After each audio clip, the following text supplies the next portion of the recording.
चिपळुणामध्ये म्हणजे रत्नागिरी जिल्ह्यामध्ये असणाऱ्या चिपळुणामध्ये 1940च्या दरम्यान तात्या गवळी नावाचा एक आसामी होता आणि या आसामीचं म्हणजे तात्या गवळीचं विशेषपण किंवा वैशिष्ट्य म्हणजे दुधाचा धंदा चिपळुणामध्ये सगळ्यात पहिल्यांदा सुरू करणारा हा आसामी म्हणजे तात्या गवळी। 6.25 फुटाची उंची, 100 किलोच्या वर असणारं वजन, काळा कुट्ट शरीराचा वर्ण, चेहऱ्यावर मार्दव आणि डोळ्यामध्ये आत्मविश्वासाचे आणि कर्तृत्व करून आल्याची एक झाक, असे हे व्यक्तिमत्व चिपळुणामध्ये सर्वदूर माहीत होतं। कारण गवळी म्हणून किंवा दूध देणारा म्हणून चिपळुणातल्या बहुतेक सगळ्या घरामध्ये या तात्या गवळींची ओळख होती। आता तात्या गवळी इमाने इतबारे आपला धंदा म्हणजे व्यवसाय, दूध घालण्याचा व्यवसाय करत होते, पण चिपळुणामध्ये 2% 5% लोक असं होते की ज्यांना पक्की खात्री होती, वाटत होतं किंवा त्यांच्या मनाने असं घेतलेलं होतं की तात्या गवळी आपल्याला शुद्ध दूध देत नाही, तर त्याच्यामध्ये त्याला जेवढं जमेल तेवढं पाणी मिसळून पाणीदार असं दूध हे तात्या गवळी आपल्या घरी आणून घालतात। पण तात्या गवळींची जी नियमितता होती, सकाळी 6:30च्या ठोक्याला तुमच्या घराचं दार वाजणार आणि बाहेर तात्या गवळी किंवा त्यांची माणसं उभी असणार। ते पितळेच्या चकचकीत हांड्यामधून आणलेलं दूध तुम्हाला घालणार आणि मग रामराम कडून पुढे निघून जाणार। आता इतक्या नियमितपणे ऊन असो, पाऊस असो, थंडी पडलेली असो, तिन्ही त्रिकाळ कोणत्याही ऋतूमध्ये आपली ठरलेली वेळ न चुकवता दारी दूध घालून आणणाऱ्या या तात्यांबद्दल कुजबूज या स्वरूपामध्ये काही तक्रारी असल्या तरी चिपळुणामध्ये एकंदर आपल्यामुळे या लोकांची सोय होत आहे इतका मान किंवा इतकं मोठेपण चिपळुणातल्या सगळ्या लोकांनी या तात्या गवळीनं दिलेलं होतं। 1938-40च्या सुमारास सुरू केलेला 2 म्हशींवरचा हा धंदा हळूहळू वाढत 5, 25, 40 करत 80 म्हशींपर्यंत पोहोचला होता। मग चिपळुणाजवळ असलेल्या कुंदेवाडी नावाच्या त्यावेळच्या छोटेखानी खेड्यामध्ये तात्यांनी 6-6.5 एकर जमीन घेऊन आपल्या चिपळुणातल्या 80-90 म्हशी तिकडे हलवल्या आणि तिथून गावामध्ये येऊन नेहमीप्रमाणे चिपळूणच्या लोकांना चिपळूणचं शुद्ध सकस दूध देणं चालू ठेवलं। पण आता म्हणतात ना, रोज एखादी गोष्ट नियमितपणे आपल्याला मिळायला लागली तर दिवसेंदिवस त्याची आपल्याला असणारी किंमत कमी व्हायला लागते आणि म्हणून सुरुवातीला कुजबूज या स्वरूपामध्ये सुरू झालेल्या तात्यांबद्दलच्या तक्रारी हळूहळू मोठ्या आवाजामध्ये एकमेकांपर्यंत पोहोचवल्या जायला लागल्या चिपळुणाच्या गावामध्ये। आता या सगळ्यांनी मनापासून दूध घालणाऱ्या, वेळच्या वेळी दूध घालणाऱ्या तात्यांना तसं दुःख व्हायचं, पण आता कितीही कंठशोष करून सांगितलं तरी गवळी म्हणजे दूधवाला दुधामध्ये पाणी मिसळणार ही पक्की झालेली लोकांच्या मनातली गोष्ट सहजासहजी काही आपल्याला खोडून काढता येणार नाही इथपर्यंत तात्यांचं मत येऊन ठेपलेलं होतं। पण तरीही आपण सकस दूध देतो हे परोपरीने लोकांना पटवून देण्याचा प्रयत्न मात्र तात्या गवळींनी काही सोडला नाही। एक दिवस तात्यांच्या मनामध्ये अशी कल्पना आली की आपण म्हशींचं दूध काढतो, मग ते गाळतो आणि लोकांना नेऊन देतो। त्यामुळे या लोकांच्या मनामध्ये असं आहे की या सगळ्या आपल्या धावपळीमध्ये कुठेतरी आपण 100-200 पाणी या दुधामध्ये लोटतो।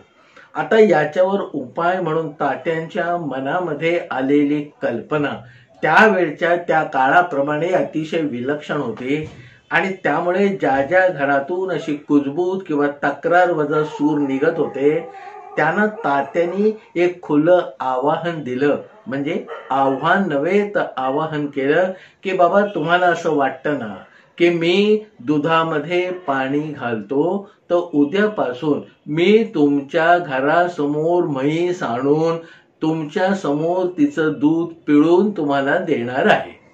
आता यावर हे असं काही होईल असं चिपळूणकरांना न वाटल्यामुळे सगळ्यांनी तात्यांच्या या कल्पनेला पटकन होकार भरला आणि ठरल्याप्रमाणे किंवा शब्द दिल्याप्रमाणे ज्या ज्या घरांमधून असे तक्रारीचे सूर होते त्या घरांच्या समोर दुसऱ्या दिवसापासून तात्या गवळी आपली एक म्हैस, दुभती म्हैस घेऊन बरोबर 2 गोठ्यामध्ये काम करणारे कामगार जे दूध पिळायचं काम करत असत त्यांना घेऊन उभे राहिले.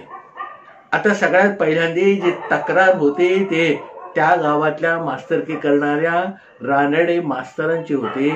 त्यांच्या घरासमोर आमचे तात्या गवळी जाऊन उभे राहिले.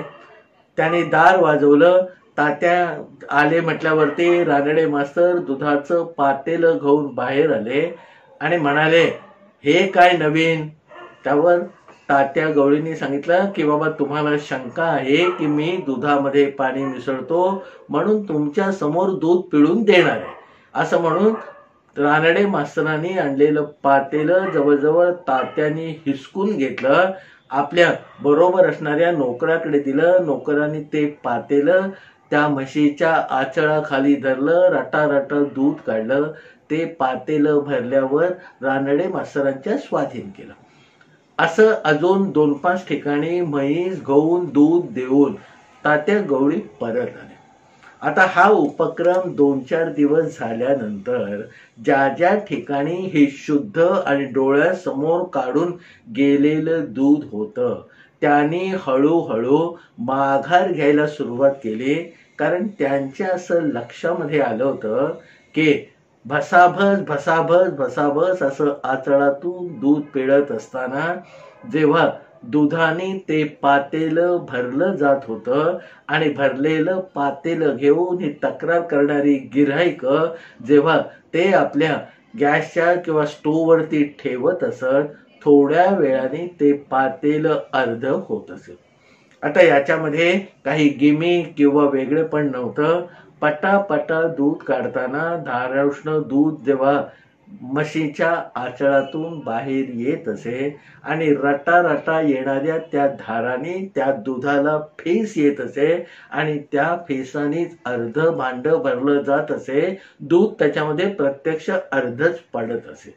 त्यामुळे तात्यांना बोलायला काही जागा उरलेली नाही. पण तात्यांच्या समोर भरलेलं हे दूध आतमध्ये गेल्यावर अर्ध होतं आणि त्यामुळे अर्ध्या दुधाचा रोजचं नुकसान काही पेलवणार नाही अशा एका निर्णयाप्रत येऊन मग तात्यांना या सगळ्या कुरकुर करणाऱ्या गिऱ्हाईकांनी हळूहळू सांगायला सुरुवात केली की तात्या आमच्यासाठी काही म्हैस घेऊन दिवसभर फिरू नका, गावभर फिरू नका.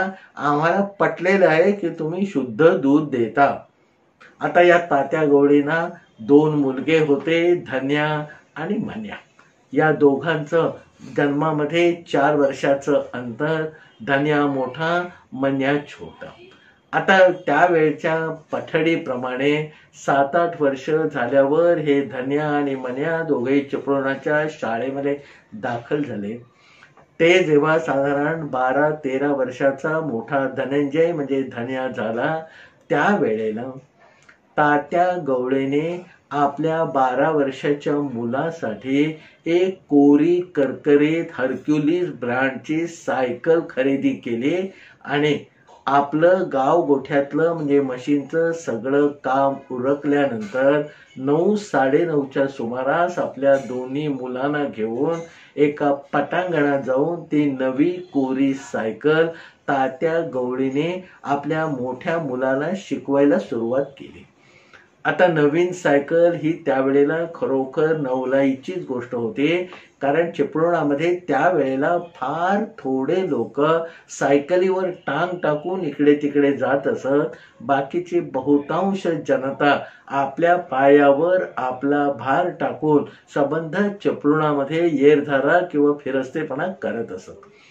आता घाम गाळत गाळत धनू एकदा म्हणजे तात्या गवळींचा मोठा मुलगा धनंजय सायकल शिकला आणि तोपर्यंत तात्यांच्या मनामध्ये असलेली दुसरी गोष्ट तात्यांनी तडीस नेली आणि ती म्हणजे आपल्या घरच्या दुधाच्या धंद्यामध्ये आता हळूहळू शाळेत जाणाऱ्या या धनंजयला म्हणजे त्यांच्या धन्याला उतरवायला त्यांनी सुरुवात केली.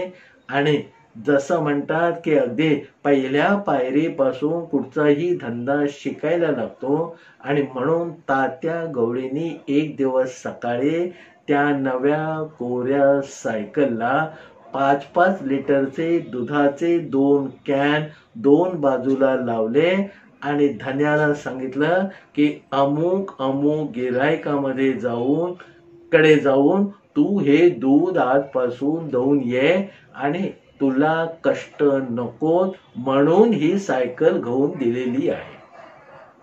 धन्या तसा सरळ होता, बापाच्या आज्ञेच्या बाहेर जाणारा नव्हता आणि वयानुरूप जी शिंग फुटतात ती त्याला फुटलेली नव्हती. म्हणून बाबा वाक्यम प्रमाणम याला अनुसरून धन्याने दुसऱ्या दिवसापासून जे तात्या गवळींची इतके वर्ष सांभाळलेली गिरायक होती म्हणजे उकाडे दूध घेणारे लोक होते त्यांच्याकडे जाऊन या धन्याने दूध घालायला सुरुवात केली. आता मन्या हे सगळं नीट पाहत होता. नंतर 1.5 वर्षानंतर तात्या गवळींना एक दिवस हुक्की आली आणि त्याने मन्याला म्हणजे धाकट्या मुलाला बकोटीला धरून त्याच मैदानामध्ये नेलं. आपल्याबरोबर ती सायकल नेली आणि त्याला सायकल शिकवण्याचा कसोशीचा प्रयत्न सुरू केला. धन्याच्या वेळेला त्याला जो अनुभव आला त्याच्यापेक्षा उलटा अनुभव मन्याला सायकल शिकवताना आला, कारण मन्या मनापासून सायकल शिकायला तयारच नव्हता. आता मन्या हा धन्यापेक्षा थोडा चाणाक्ष, थोड्या तिरक्या डोक्याचा आणि आगामी परिस्थितीचा वेध त्या वयातही त्याला चांगल्या पद्धतीने घेता येत होता असं म्हणायला हवं. कारण धन्याला सायकल शिकवून जसं तात्याने दूध घालायला लावलं तसं ही वेळ एक दिवस आपला बाप म्हणजे तात्या गवळी आपल्यावर आणणार ही बाब मन्याने फार लवकर मनाशी समजूत घेतले आणि म्हणून त्याने तात्याने जवळजवळ 2-2.5 महिने प्रयत्न करूनही मन्या सायकल शिकला नाही, कारण त्याला ती शिकायचीच नव्हती. आणि आपण सायकल शिकलो नाही म्हणजे 2 बाजूला 2 कॅन लावून आपला बाप आपल्याला दारोदारी पिटाळणार नाही हे मन्याचं गणित होतं. तात्याने 2-2.5 महिने झाल्यानंतर तो नाद सोडला, पण तात्या सुद्धा मन्याचा बाप होता. त्याने एक दिवस जसं धन्याला सांगितलं तसंच दुसरी नवी कोरी सायकल घेऊन मन्याच्या स्वाधीन केली. त्याला 2 बाजूला 2 किटल्या लावल्या आणि मन्याला सकाळी उठवून सांगितलं की मन्या या गिरायकांकडे तू आजपासून आपलं दूध नेऊन घालायचं. आता मन्यावर हा बॉम्ब गोळा पडलेला होता. ज्याच्यासाठी आपण सायकल शिकलो नाही ते बाप किंवा आपल्या भाळी येणारं ते गोष्ट काही टळली नाही हे मन्याला जाणवलं. त्याने परत निकराचा प्रयत्न करून आपल्या वडिलांना म्हणजे तात्या गवळींना सांगितलं की मला तर सायकल चालवता येतच नाही. त्यावर तात्या गवळींनी तितक्याच शांतपणे मन्याच्या बकोटीला धरून सांगितलं की हे बघ 2-2.5 महिने मी तुला सायकल शिकवायचा प्रयत्न केला पण तू शिकला नाहीस, ही तुझी चूक आहे. त्यामुळे आता सायकलवर टांग टाकून न जाता सायकल हातामध्ये धरून तू या गिऱ्हाईकांकडे जायचं आणि दूध मात्र घालायचंच. आता मन्याचा नाईलाज झाला. नाईलाज झाल्यानंतर माणूस जे जे काही करतो ते सगळं करायला मन्याने सुरुवात केली. कारण मगाशी सांगितल्याप्रमाणे मन्या हा थोडा तिरक्या डोक्याचा होता आणि त्यावेळेला चिपळुणामध्ये श्रीकृष्ण बुवा म्हणून एक चांगले ज्योतिषी राहत होते. मन्यानी आपली पत्रिका जी तान्या गवळीने लहानपणी करून ठेवलेली होती जन्मपत्रिका ती हुडकून काढली. आपल्याला इतरांनी म्हणजे नातेवाईकांनी जाता येता जे पैसे दिलेले होते आणि ते एका डब्यामध्ये या मन्याने साठवून ठेवलेले होते त्यातले 4-8 आणे घेतले आणि या श्रीकृष्ण बुवांकडे आपली पत्रिका घेऊन वयाच्या 10-11व्या वर्षी हा मन्या दाखल झाला. श्रीकृष्ण बुवांना आश्चर्य वाटलं की तात्या गवळींचा मुलगा पत्रिका घेऊन आपल्याकडे आलाय. पण ते बालमन त्याचं ते पत्रिका आणणं बघून श्रीकृष्ण बुवांनी काही फारसं खोलात न शिरता ती पत्रिका आपल्या डोळ्यासमोर धरली आणि त्याला विचारलं, बाबा काय बघायचंय? तर मग मन्यानी धडाधडा सांगायला सुरुवात केलं की आमच्या घरामध्ये दुधाचा मोठा धंदा आहे, भरपूर म्हशी आहेत, पण त्या शेण आणि मूतामध्ये आणि दुधाच्या वासामध्ये मला काही चैन पडत नाही. मला काही हा धंदा आवडत नाही. तेव्हा माझ्या पत्रिकेत बघून तुम्ही सांगा की बाबा या धंद्यातून माझी काही सुटका होईल का आणि मला उद्योग धंद्यासाठी किंवा पोटा पाण्यासाठी दुसरं काहीतरी काम मिळेल का? श्रीकृष्ण बुवांनी मग ती पत्रिका नीटपणे बघितली आणि अगम्य भाषेमध्ये म्हणजे मन्याला काही कळणार नाही अशा भाषेमध्ये त्यांनी सांगितलं की हे बघ बुवा, बुध चंद्र युती तुझी दशमामध्ये आहे आणि त्याच्यावर गुरुची दृष्टी आहे. त्यामुळे तुला दुधाचा धंदाच करावा लागणार. त्याच्यातून तुझी काही सुटका होणार नाही. पण त्याचबरोबर एक गोष्ट लक्षात ठेव, तुझा मोठा भाऊ आणि तुझे वडील म्हणजे तात्या गवळे जेवढे मनापासून काम करतात आणि भरपूर पैसे मिळवतात तेवढे पैसे तोच दुधाचा धंदा करून तुझ्या नशिबात काही नाहीये. आता आधी आपली या धंद्यातून सुटका होणार नाही हे जेव्हा मन्याला कळलं तेव्हा त्याला वाईट वाटलं आणि निदान जबरदस्तीने हा धंदा जर करायलाच लागणार असेल तर श्रीकृष्ण बुवांनी जे पुढचं सांगितलं की त्यांना जेवढा पैसा मिळाला तेवढा काही तुला या धंद्यातून मिळणार नाही म्हटल्यावर मन्या खट्टू झाला. बुवांची जी दक्षिणा होती ती त्यांनी दिली, पत्रिका बंद केली, घरामध्ये आणून ठेवून दिली. आता श्रीकृष्ण बुवांनी मन्याला जरी नाराज केलं तरी तसं काही हार मानण्याचा स्वभाव या मन्याचा नव्हता आणि म्हणून त्याने एकदा आपल्या शाळेतल्या कुलकर्णी मास्तरांकडे तसाच विषय काढला. कारण त्यावेळेला कुलकर्णी मास्तरांचं प्रत्येक मुलाबरोबर चांगलं नातं जुळलेलं होतं आणि काही गोष्टी सगळी मुलं या कुलकर्णी मास्तरांकडे मात्र मोकळेपणाने बोलत असत. आमच्या मन्याने सांगितलं, जे श्रीकृष्ण बुवांना सांगितलं होतं तेच पुन्हा एकदा या कुलकर्ण्यांना मास्तरांना त्याने सांगितलं की बाबा दुधाचा धंदा मला आवडत नाही, म्हशींच्या जवळ मला जायला आवडत नाही, ते गवताचे भारे अंटाला अंगाला जी खाज येते त्यामुळे मला तिकडे जाणं सुद्धा आवडत नाही. तर आता याच्यातून सुटण्यासाठी काही मार्ग आहे का? आता या बालके मन्याचं सगळं म्हणणं या कुलकर्णी मास्तराने ऐकून घेतलं आणि मग त्याला आश्वासक आवाजामध्ये म्हणाले, अरे असं का म्हणतोस, 1000 मार्ग आहेत. आता 1000 मार्ग आहेत म्हटल्यावरती मन्या त्यांच्या पुढे सावरून बसला आणि जीवाचे कान करून ऐकायला लागला की या 1000 मार्गांपैकी कुठचे कुठचे मार्ग आता कुलकर्णी मास्तर आपल्याला सांगतायत.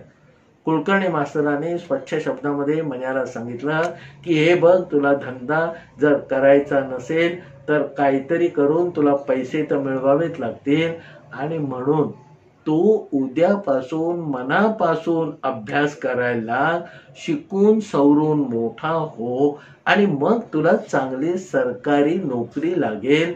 सरकारी नोकरीमध्ये एकदा तू जर आपल्या वकुबाने मेहनत करून शिरलास तर मग मात्र तुला दुधाच्या धंद्याकडे ढुंकूनही पाहायला लागणार नाही. आता मन्याला हे म्हणणं पुरेपूर पटलं आणि दुसऱ्या दिवसापासून त्याने अभ्यासाचा धडाका लावला. मनापासून अभ्यास करायला लागणं म्हणजे काय, आणि कुठच्या दबावाखाली का होईना पण आपला मन्या खूप अभ्यास करतोय याचं एक समाधान तात्या गवळीला लाभायला लागलं. आणि कुलकर्णी मास्तरांनी जाता जाता जे बीज पेरलं होतं ते चांगल्यापैकी अंकुरून त्याला पानं फुलं मन्याच्या मनामध्ये यायला लागले. दर परीक्षेमध्ये मन्याचे मार्क वाढत गेले. हळूहळू हुशार विद्यार्थ्यांच्या मध्ये एक असा हा मन्या गवळी, तात्या गवळींचा मुलगा, शाळेमध्ये ओळखला जायला लागला. आणि कुलकर्णी मास्तरांनी जसं ठरवलं होतं किंवा मन्याच्या पुढे जसं मांडलं होतं तसं मॅट्रिकची परीक्षा पास होऊन मन्या मुंबईच्या दिशेने निघून गेला आपलं पुढचं शिक्षण पूर्ण करण्यासाठी. मुंबईला आल्यानंतर मन्याला चारी बाजूनी आकाश मोकळं झालं. वेगवेगळ्या ठिकाणी जाऊन आपला परिचय करून देऊन आणि त्याचबरोबर शिक्षण एकाग्रपणे करून पुढच्या 4-4.5 वर्षामध्ये मन्याने पदवी प्राप्त केली. आणि त्यावेळेला म्हणजे साधारण 1953-54 सालामध्ये आमच्या मन्या गवळीला म्हणजे तात्या गवळींच्या धाकट्या मुलाला मुंबईमध्ये केंद्र सरकारच्या शेतकी खात्यामध्ये नोकरी मिळाली. मुंबईमध्ये त्यावेळेला शेतकी खात्याचं जे कार्यालय होतं त्याच्यामध्ये फक्त कारकुनी काम चालत असे. आणि या शेतकी खात्याच्या कारकुनामध्ये आमच्या मन्याची गणना व्हायला लागल्यानंतर सुटलो बुवा एकदा दुधाच्या धंद्यापासून असं खुश करणारं स्वास्थ्य आमच्या मन्याला लाभलं. मन्या जागोजागी म्हणजे जिल्हा स्तरावरून येणारे सगळे अहवाल एकत्र करत असे. त्या सगळ्यांचा परामर्श गोस्वारा काढून स्वतःचा एक अहवाल बनवत असे. तो आपल्या साहेबाला दाखवत असे. साहेब काहीतरी त्याच्यामध्ये सुधारणा सुचवत असे. मग तो मोठ्या साहेबाकडे जाईल, त्याच्या मोठ्या साहेबाकडे जाईल आणि तिथून सगळं ते बाळ दिल्लीला शेतकी खात्यामध्ये रवाना होईल.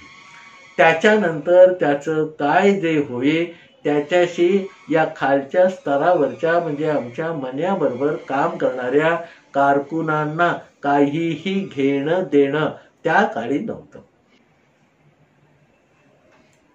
आता काळ आणि वेळ काही सारखी राहत नाही, त्याच्यामध्ये सातत्याने बदल होत असतात. तसंच 1954-55च्या सुमारास व्हायला लागलं. नुकत्याच स्वातंत्र्य मिळालेल्या आपल्या देशाला वैभवाची स्वप्न पडायला लागले आणि त्याची पायाभरणी करण्यासाठी काहीतरी तंत्रशुद्ध असं नियोजन, प्रयत्नपूर्वक करायचे प्रयत्न आणि एक ध्येय किंवा धोरण ठरवण्याची वेळ सरकारवर आलेली होती. आणि सरकारने म्हणजे केंद्र सरकारने त्या गोष्टी अंमलामध्ये आणायला सुरुवात केलेली होती. त्याच वेळेला आपल्या महाराष्ट्र राज्याला लागून जो प्रदेश आहे गुजरातचा, त्याच्यामध्ये दूध उत्पादक शेतकऱ्यांचं भलं मोठं आंदोलन अतिशय मोठ्या प्रमाणामध्ये आणि अचानक सुरू झालं. कारण त्यावेळेला त्या दुधाला व्यापाऱ्यांकडून चांगला भाव मिळत नाही अशी ओरड होती.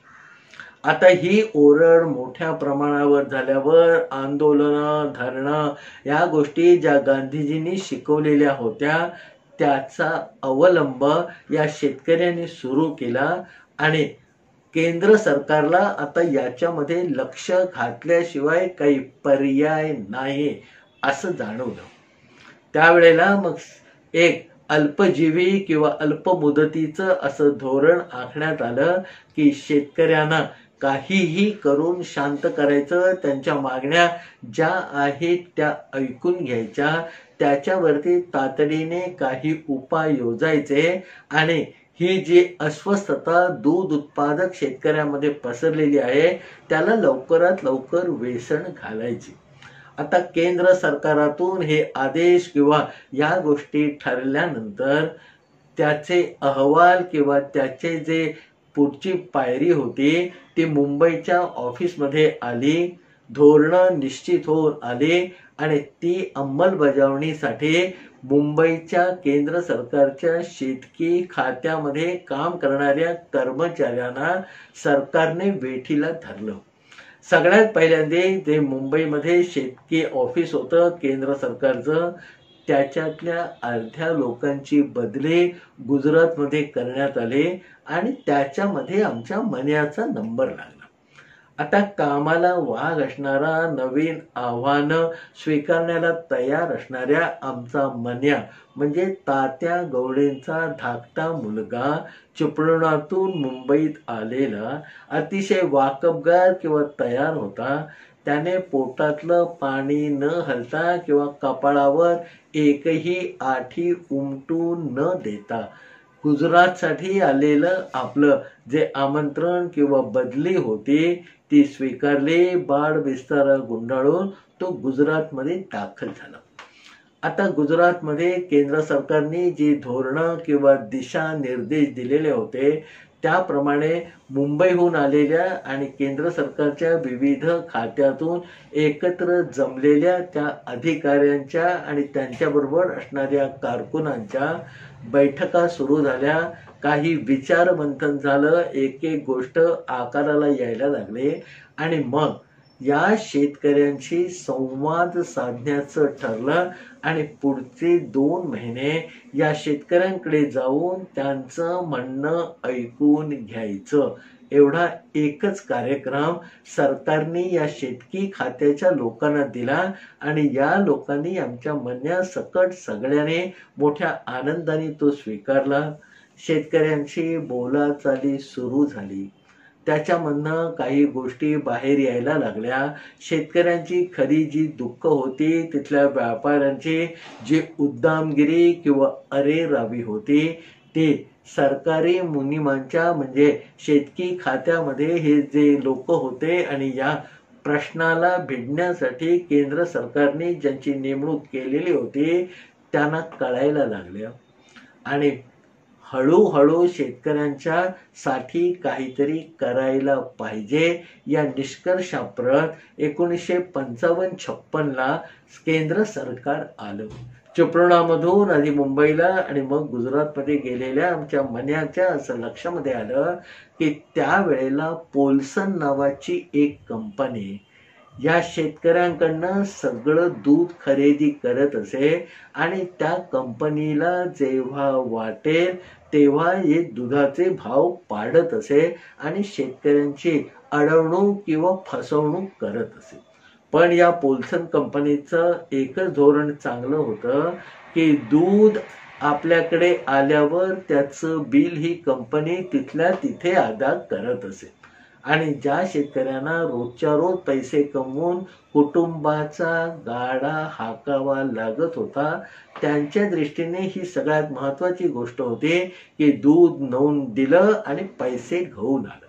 त्यावेळेला या कंपनीचा थोडा अभ्यास करून केंद्र सरकारकडे हा जो पहिला अहवाल शेतकी खात्याच्या गुजरातमध्ये काम करणाऱ्या लोकांनी पाठवला त्याला आमच्या मन्याने एक कलम जोडला की सरकारने बाकीच्या या 2 गोष्टीपेक्षा एक तातडीने पावलं उचलली पाहिजे आणि ती म्हणजे शेतकऱ्यांना नाडणाऱ्या या पोल्सन कंपनीच्या नाकामध्ये बेसन घालायला पाहिजे.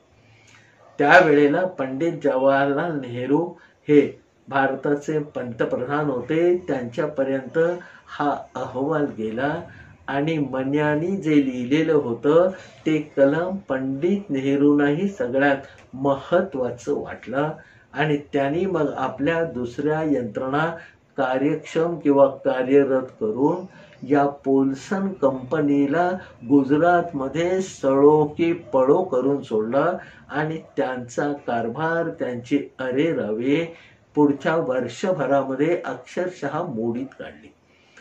आता पोल्सन कंपनीचा बागुलबुवा दूर झाल्यामुळे आमच्या मन्याला थोडंसं स्फुरण चढलं.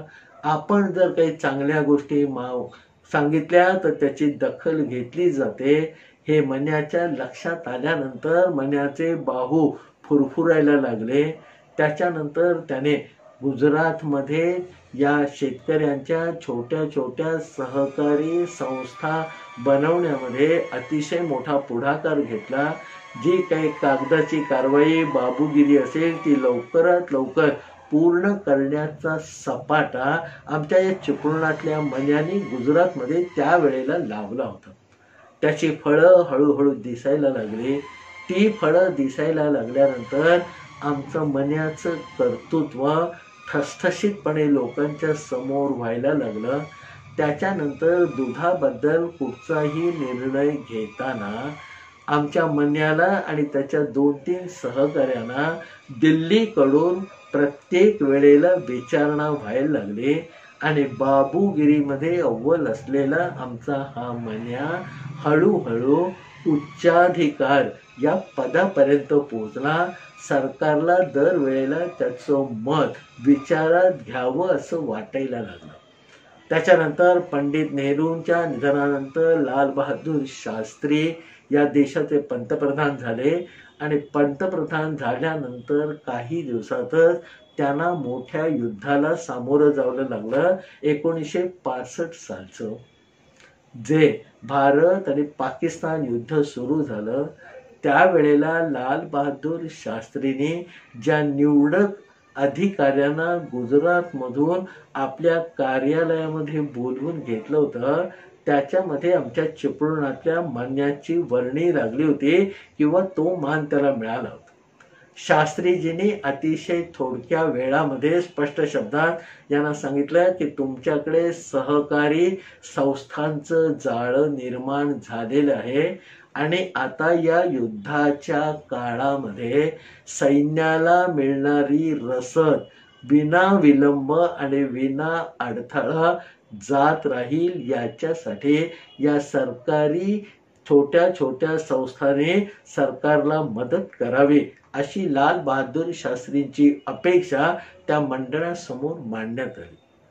मन्याने तिथेच लाल बहादूर शास्त्रींना वचन दिलं की शास्त्रीजी आपण म्हणताय तसंच होईल. नंतर मन्या गुजरातीमध्ये आला. त्याने आपलं गोड बोलणं, आमचा चांगुलपणा, लोकांचा संपादन केलेला विश्वास याच्या जीवावर शास्त्रीजींना जे वचन दिल्लीमध्ये बसून दिलं होतं ते पूर्ण केलं. लोक त्याचा प्रत्येक शब्द झेलायला तयार होते. सगळ्या संस्थांनी म्हणजे त्यावेळेला ज्या दूध वाटप करणाऱ्या, दूध वितरित करणाऱ्या आणि दूध उत्पादन करणाऱ्या सहकारी संस्थांची साखळे आमच्या मन्यानी गुजरातीमध्ये जन्माला घातली होती. त्या साखळीने पाकिस्तानच्या समोर लढणाऱ्या आपल्या सैन्याला रसद पुरवठा म्हणजे दूध, भाजी, फळं इत्यादी गोष्टी गुजरातच्या बॉर्डर पासून सैन्याच्या सीमेपर्यंत पोहोचण्याची जबाबदारी खांद्यावर घेतली आणि पार पाडली.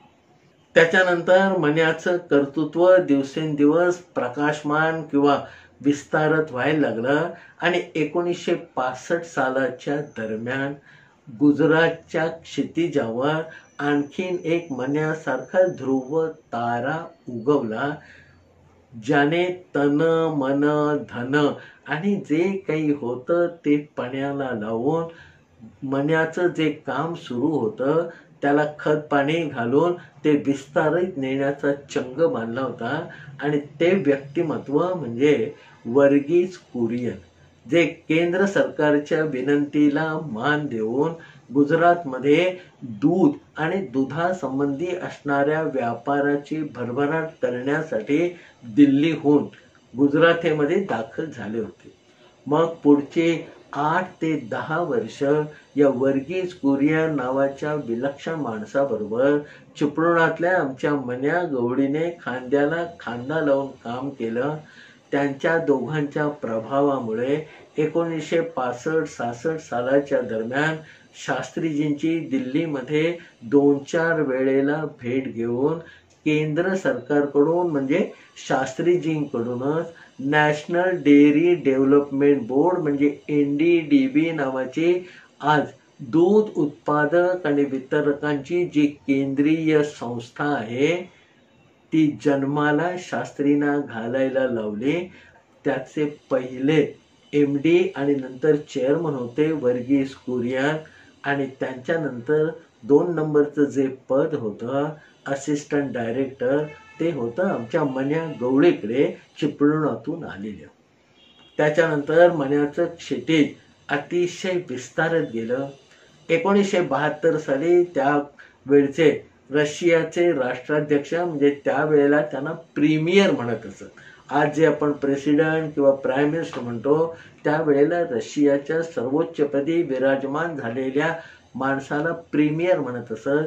1972 साली तत्कालीन प्रीमियर ओसीजीन यांनी मन्याचं काम गुजरातमध्ये जिथे सुरू होतं तिथे भेट दिली आणि रशियामध्ये सुद्धा तुम्हाला असं काहीतरी करून दाखवता येईल का किंवा करून दाखवाल का अशी विनंती वजा याचना किंवा विचारणा केली. नंतर या वर्गीज कुरियन बरोबर आमचा मन्या 12 महिने म्हणजे 1 वर्षाचा काळ रशियामध्ये होता. तिथल्या शेतकऱ्यांना दुधाचे प्रश्न त्याची उत्तरं समजावून सांगण्यात याने अक्षरशः जीवाचं रान केलं. 1980-81 साली पाकिस्तानातून एक शिष्टमंडळ आलं आणि त्यांनी आमच्या इस्लामाबादमध्ये येऊन आमच्या शेतकऱ्यांना तुम्ही सांगावं असं गाऱ्हाणं आमच्या मन्या गवळीला म्हणजे चिपळुणातून आलेल्या मनोहर गवळीला घातलं. तेही मान्य केलं.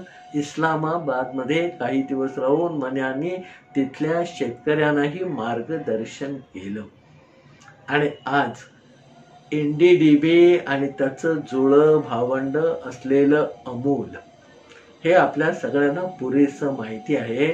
पण आज अमूलचं किंवा नॅशनल डेअरी डेव्हलपमेंटचं जे शिल्प आपल्यासमोर उभं राहिलेलं आहे ते शिल्प वर्गीज कुरियन आणि आमच्या मन्या गवळीने एक एक ठोका एक एक हातोडीचा आणि छिन्नीचा घाव घालून घडवून आणलेलं आहे. श्रीकृष्ण बुवांचं मन्याच्या बाबतीमध्ये पत्रिका बघून केलेलं जे विधान किंवा भाकीत होतं ते पक्क ठरलं. केवळ चिपळुणामध्ये नव्हे, रत्नागिरीमध्ये नव्हे तर गुजरातच्या आणि त्याच्यानंतर काही अंशी देशाची दुधाबद्दलची धोरणं ठरवण्यामध्ये आमच्या मन्याचा मोठा वाटा होता. त्याचा तितका अभ्यास होता. म्हणजे श्रीकृष्ण बुवाने पत्रिका पाहून मन्याला वयाच्या 11व्या वर्षी जे सांगितलं होतं की दुधाशिवाय तुला तरणोपाय नाही ते विधान तंतोतंत खरं ठरलं.